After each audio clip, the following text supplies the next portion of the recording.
right, good afternoon, everyone. Just a few things at the top, and we'll get right to your questions. First, as some of you may be aware, July 1st marks the 50th anniversary of America's all-volunteer force. Over the past 50 years, our nation's all-volunteer force has recruited and retained talented people from all walks of life from across the country and beyond. Since the elimination of the draft in July 1973, those who have joined the ranks of America's armed forces have done so out of conviction and not compulsion, and to be a part of something bigger than themselves. Today's U.S. military is the most combat capable, combat credible fighting force the world has ever known, and that's due to the millions of exceptional and selfless men and women who have raised their hand over the last 5 decades and taken an oath to protect and defend our country, our Constitution, and our American way of life. To commemorate this important milestone, Secretary Austin will release a statement to mark the anniversary, and is also planning to travel to Fort Meade, Maryland on Wednesday, where he will swear in approximately 100 new recruits into the armed forces at a military entrance processing station. More details regarding the swearing-in ceremony and the Secretary's travel to Fort Meade will be provided in the very near future. Separately, Assistant Secretary of Defense for Strategy Plans, Dr. Marla Carlin, is in Australia this week for a series of counterpart and defense personnel engagements. She is slated to conduct meetings in Canberra to discuss Australia's defense strategic reviews and our U.S. national defense strategy, and will meet with U.S. Marines assigned to Marine Rotational Force Darwin. Dr. Carlin will conclude her trip with a visit to Naval Base Sterling as part of ongoing AUKUS discussions, and a full readout of her engagements will be posted to defense.gov at the conclusion of her travel. Also, in other news, Exercise Resolute Sentinel 23 kicks off today within the U.S. Southern Command Area of Responsibility and will be conducted through July 13. Resolute Sentinel 23 is a joint combined multinational field training exercise focused on joint all-domain operations, rapid response capabilities, civil military operations, and wartime mission essential tasks. Approximately 970 U.S. military personnel from the U.S. Air Force, U.S. Space Force, Marine Corps, Army, and Coast Guard will participate alongside interagency personnel from the FBI, DEA, Homeland Security, and 7 partner nations, to include Peru, Ecuador, Colombia, Brazil, Panama, Uruguay, and the UK. For further details, I'd refer you to U.S. Southern Command Public Affairs. And with that, happy to take your questions. We'll start with Tara Kopp, AD. Thanks, General Ryder. Just following up on the activities this weekend in Russia, what fallout has this building seen following the revolt, and do you have any indications that Putin has begun to purge his ranks? You know, we've seen the reports of General Sorokin being detained. What light can you shed on this? Sure. As it relates to the security situation internal to Russia, obviously something that we continue to keep a close eye on. As it pertains to press reports involving the potential detainment of Russian military personnel, I don't have anything to provide from the podium on that. Certainly our focus is on ensuring that we don't see anything that would portend strategic instability. In other words, nothing to indicate that any concerns regarding Russian nuclear forces. We have not seen anything to this stage that concerns us, and certainly nothing that has required us to change our own force posture. So again, we'll continue to follow the situation there closely, but in the meantime, our focus remains on supporting Ukraine and its fight to defend itself. And then second, unrelated topic, can you talk about Secretary General Stoltenberg and reports that he may be staying on for another year as the war in Ukraine continues? I don't have anything to provide on that, Tara. Certainly that's a NATO decision to be made, but I don't have any information to provide on that. Jennifer? General Ryder, can you respond to reports that suggest that on board the Chinese spy balloon were found off-the-shelf American equipment? Was there any sensitive American equipment on board? How do you think that American equipment was obtained? Were there any laws broken, and what was it capable of doing? What can you tell us? Sure. Thanks, Jennifer. So look, I don't have any specifics to provide as it pertains to the PRC high altitude balloon and any potential U.S. components. That said, I will say that we are aware in previous cases, for example, things like drones and other capabilities, what have you, where off-the-shelf commercial U.S. components have been used in capabilities. So that in of itself is not surprising. In terms of the balloon and the capabilities that it has, as you heard at the time, we were aware that it had intelligence collection capabilities, but it has been our assessment now that it did not collect while it was transiting the United States or overflying the United States. And as we said at the time, we also took steps to mitigate the potential collection efforts of that balloon. So you believe your efforts stopped it from collecting and transmitting, or was it able to collect but just not able to transmit? We believe that it did not collect while it was transiting the United States or flying over the United States. And certainly the efforts that we made contributed, I'm sure. So, Janie? Thank you, General. As you know, that this month is the 73rd anniversary of the Korean War. What message can the Pentagon deliver on the 70th anniversary of U.S. South Korea mutual defense treaty? Well, from a DoD standpoint, certainly we remain committed to working with the Republic of Korea and our partners in the region to ensure peace, stability, and security in the region. And that's what we will continue to do. You've heard the State Department and the White House talk about an open door when it comes to being willing to talk with North Korea in terms of resolving disputes diplomatically. So I'd refer you to them for further comment. But certainly from a DoD standpoint, we'll continue to work alongside our partners and allies in the region to prevent potential future conflict. Submarine issues, the U.S. will dispatch a strategic nuclear submarine to South Korea. Will these nuclear submarines stay in South Korea permanently or just short time? Thanks, Janie. So first of all, I won't get into future deployments and timelines and things like that. My understanding again is that at some point in the future, as you highlight, a U.S. Nuclear-capable submarine will visit an Ohio class, will visit South Korea for a port visit. This will carry nuclear warhead. An SSBN. I'm not going to get into specific armament on specific systems, but a nuclear-capable submarine. Thank you. Yes, ma'am. Thank you, General. In your point of view, do you think the reason why African countries align with Wagner Group is because there is no other options or countries available to work with these countries in terms of security strategies? I'm hesitant to talk in platitudes or speak for other nations when it comes to why they're making the security decisions that they're making. And so certainly as it relates to individual countries, they would be in the best position to explain why they may choose to hire a company like Wagner Group to provide their security. What I would say is that from a United States perspective, from a DoD perspective, we're going to continue to work with nations in Africa, those that are seeking our support to address shared interests, shared challenges like terrorism, and where they seek and ask for our help, we will be available to do that.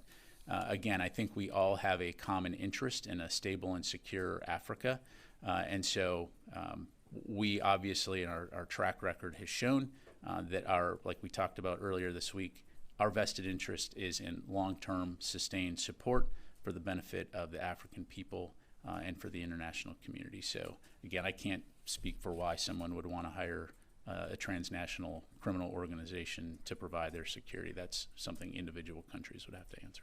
General, can you talk a little bit about the cooperation between the United States and Angola in terms of military cooperation? I'll have to come back on you. I don't have that here in front of me. Thank you. Matt. Thanks, Pat. First, just a point of clarification on the balloon. Make sure I heard you right. You said that it's assessed that not only did it not transmit, but it also didn't collect any data on its path? What I said, Matt, was that we assessed that it did not collect while it was flying over the U.S. Secondly, the Wall Street Journal reported today that the U.S. might be coming closer to approving ATACMS for Ukraine. Can you tell us, has there been any movement towards approving that? Is that something we might see in upcoming aid packages? So I've seen the reporting. I will tell you I don't have anything to announce regarding ATACMS, and certainly I'm not aware of any imminent decisions as it relates to ATACMS. Thank you. Thank you very much. Chris? Two questions. First, on the early May incident, the CENTCOM strike that may have killed a civilian that is now being investigated. Will the new Civilian Casualty Office, stood up by Secretary Austin, be investigating this episode for lessons learned, including how it was announced publicly via Twitter, and will there be further investigation outside of CENTCOM to see what can be learned from this? Yeah, so right now, Chris, what I would tell you is that CENTCOM is investigating, and certainly at the conclusion of that investigation, I'm sure they'll share the results with the department. But at this point in time, they're really the best folks to address that. Second question, on the extended deterrence dialogue that happened at Whiteman, the delegation toured a B-2, looked at a B-2 simulator. Are there any plans to deploy a B-2 to Japan? I don't have any announcements to make regarding future force deployments. Thank you. Yes, ma'am. Thank you, General. Back to Russia, I have two questions. First, while the department is still assessing and monitoring the consequences of what happened in Russia, do you think because of this new situation you'll have to look differently to or at the needs of the battlefields in Ukraine and maybe include the new systems in future security assistance packages? And the second question, satellite image from a former military base in southern Belarus shows new structures within the compound. I'm not sure if you saw this, but if yes, what's your assessment? There's media reports that this might be the new home for Wagner Group. And also, do you think from your experience with so little time the group is able to build maybe a permanent camp there? Yeah.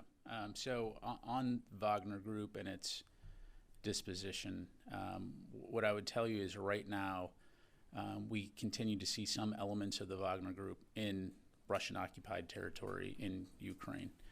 As it relates to Belarus, I don't have any updates to provide on that front. I've seen the press reports that you're talking about. Clearly, that's something that we'll continue to keep an eye on. But in terms of the future of Wagner Group, that's really a question best addressed by Russia, which of course, as you know, funds the Wagner Group, and how they will be employed going throughout the rest of this conflict. And elsewhere around the world, since, as your colleague highlighted earlier, they also conduct operations in Africa as well as Syria. So that's something that we'll continue to keep an eye on. It's just too early to tell right now. And then I apologize, the first question? If you're looking differently at the needs of the battlefield. Needs of the battlefield. So, look, I think that we have a very dynamic and iterative process that we've been employing when it comes to supporting Ukraine ever since the beginning of Russia's invasion of Ukraine. And that entails very frequent communication between the U.S., the Ukrainians, our allies, and our partners in terms of what their needs are. And when it comes to the battlefield capabilities that they need right now to conduct operations, we believe that we have given them significant combat capability in order to prosecute those operations on their timeline at a time and a place of their choosing. And so that will continue to be our focus. Secretary Austin has taken obviously a very personal interest in terms of making sure that we're actively communicating with our allies and partners around the world. You see that as evidenced through the contact group, which is held monthly, as well as the multiple phone calls that he makes to those allies and partners and Ukraine, the Ukrainian Minister of Defense. So we're confident that with that open line, that we're going to continue to get them the capabilities they absolutely need, like ground-based air defense, artillery, armor, and spare parts, maintenance capabilities, all those things they need to continue to prosecute this fight. Thank you. Let me go to Rio. Thank you very much. Now I'm going to go to the phone. Haven't forgotten about you guys on the phone. I want to follow up about the extended deterrence dialogue with Japan. The U.S. statement gives us more detail of the dialogue than usual, including a tabletop exercises and field flight simulations. So what message are you sending to North Korea and China by releasing more information of the dialogue to the public? Well, broadly speaking, we always try to be as transparent as possible when it comes to talking about what we're doing in consultation with our allies and our partners around the world. In terms of the dialogue and extended deterrence, we will continue to highlight where we can work together to ensure stability and security in the Indo-Pacific region and beyond. So I don't have any specific announcements today to make in regards to additional outcomes of that dialogue, but needless to say, going forward, we do look forward to continuing to work closely with Japan and our other allies in the region to ensure that we can continue to deter potential aggression, but more importantly, preserve. Thank you. Okay, we'll go back to this side of the room. Yes, ma'am. I want to follow up on ATACMS. Is it a stockpile issue at this point? And if so, are you looking to potentially, when the Army's precision strike missile, which is the ATACMS replacement, is mass produced, that would be the opportunity to potentially send it to Ukraine? Yeah, thanks for the question. Again, through the course of this campaign, we're going to constantly look at the variety of capabilities, again, based on what Ukraine's most urgent needs are. Again, on the ATACMS, I don't have anything to announce. And so, again, we'll just continue to keep that dialogue open, and when we do have something to announce, we will. Thanks. Let me go to the phone here real quick. Howard Altman, Warzone. Hey, thanks, Pat. Taiwan just retired its Hawk air defense system. Do you think that might be in line for Ukraine? Are you talking to Taiwan about providing that to Ukraine? Thanks. Just to make sure I understand, your question is Taiwan providing Hawks to Ukraine? Well, they just retired their Hawk air defense system. So I'm wondering if there's a way, if the Pentagon is looking at a way to bring that to Ukraine, considering its needs for ground-based air defense. Yeah, thanks, Howard. So I don't have anything on that. I'd refer you to Taiwan to talk about their capabilities and potential disposition. Thanks. Let me go one more here. Jeff Selden. General, thanks very much for doing this. Two questions. First, what type of impact, if any, have the issues in Russia had on military-to-military communications with the U.S. or any of the hotlines like the one established in Syria? Has there been any impact there? And secondly, we've heard again this week from Chinese officials who are demanding an end to sanctions in exchange for reopening military-to-military communications with the U.S. Does the Pentagon have any reaction or response to those demands? Yeah, thanks, Jeff. So on your first question, as it relates to military-to-military communications via the hotlines that we've established, no, I'm not aware of any impact. Those lines of communication remain open, and so nothing new there. As it relates to the comments about lifting sanctions in order to remove obstacles to communication, as you've heard Secretary Austin say previously, he can communicate with his Chinese counterpart right now. Those sanctions do not need to be lifted in order for him to communicate with his counterpart. And so from our perspective, there are no obstacles to keeping open lines of communications. We do think it's important And so we will continue to make efforts to do that. Thank you. All right. Yes, sir. Thank you, sir. Two questions. One on U.S.-India relations. As far as U.S.-India military-to-military relations are concerned now, Prime Minister Modi was, of course, here for about 4 days, and before that, Secretary Austin was in India. What was on the table during his visit to India before Prime Minister's visit to Washington, and also now what is on the table and off the table as far as military-to-military concerned? Because India have had a big list of purchasing U.S. military. Yeah, thank you. So as you highlighted, the Secretary did travel to India. He felt like it was a great visit and very much appreciated the hospitality that he received, as well as the opportunity to engage in a robust dialogue with his counterpart. In terms of what was on the table, what is on the table, I think what you saw the White House read out in terms of the results of those discussions, and so I won't repeat that here, as well as the roadmap that I highlighted at a previous briefing.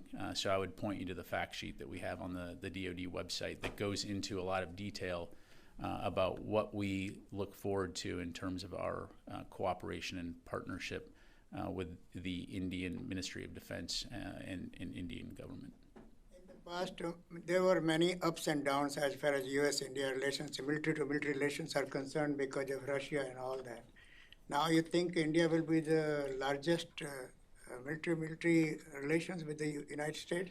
You know, look, we very much appreciate the relationship that we have with India, and we continue to want to build on that.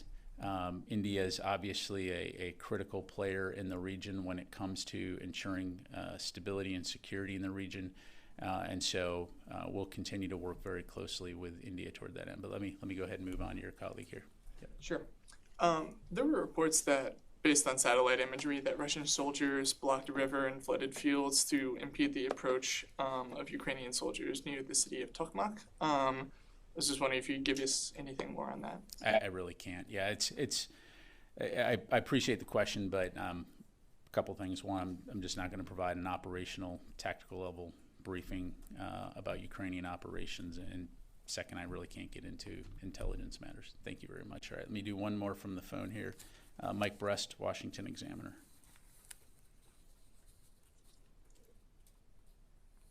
Mike, are you there?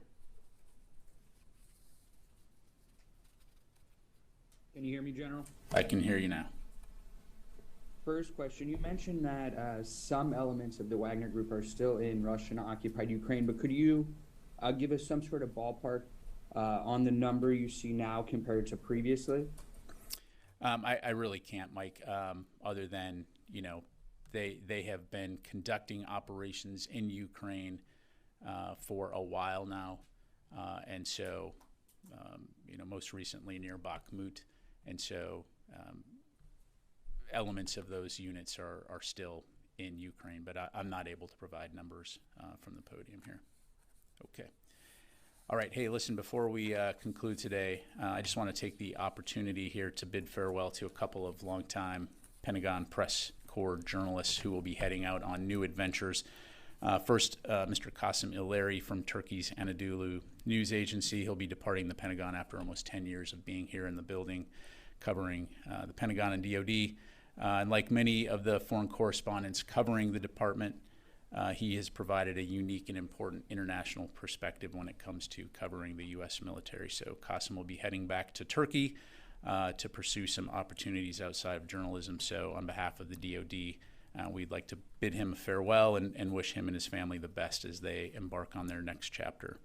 Also saying goodbye to Kevin Barron, who departs Defense One this week, where he has served as executive editor. Kevin's covered the Pentagon for nearly 20 years in a variety of roles, probably interacted with nearly everyone in this room, probably in this building. And during his tenure as editor, he's squarely established Defense One as an authoritative source on defense news and a reputation for excellence within his journalism excellence within his newsroom. So on behalf of DoD, we wish Kevin and his family good luck as well as he moves on to other pursuits. Thank you very much, everybody. Appreciate it.